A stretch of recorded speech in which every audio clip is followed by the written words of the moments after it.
this is how it goes. They got 2 bus lanes packed together, all this stuff in red. And you can see there's other buses that don't use the BRT way. And some buses that aren't part of the Pulse that do use it. That's the nice thing about BRT. So,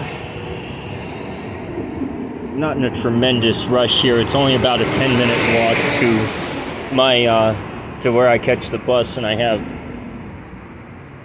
plenty of time. So yeah, some things I noticed is that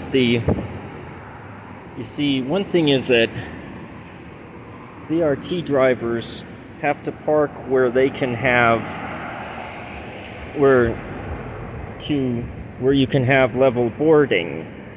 And so, a regular bus driver has to park, as long as the bus stops within 5 meters of the sign, 3 to 5 meters depending on the situation, maybe 2 sometimes if it's a really narrow spot, then nobody cares.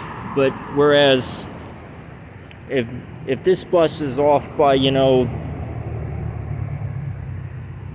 a half a meter or less, it's a big problem. Then level boarding is impossible. Not only level boarding, but boarding period is impossible because of the safety barriers on each side. So that means these BRT drivers are obviously go through a lot of training, like I saw at the last stop, and they're going to be getting paid more than a regular bus driver. At least they ought to be. If they're not, they'll find a system where they are. So that's what I have. So yeah, my thoughts on the Pulse. I'd say it's pretty good. BRT fits Richmond nicely. I wish the frequency was higher. It's not exactly rapid.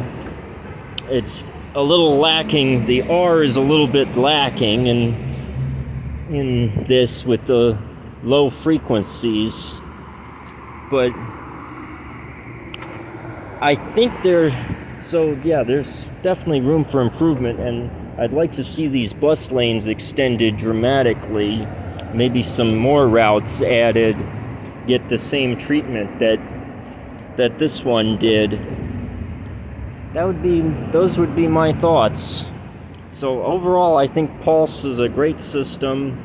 I think it still felt more like being on a bus than say the Baltimore light rail. So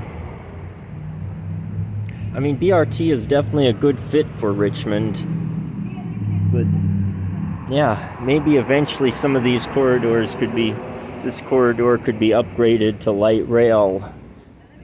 It would be nice. Of course, that would be super expensive.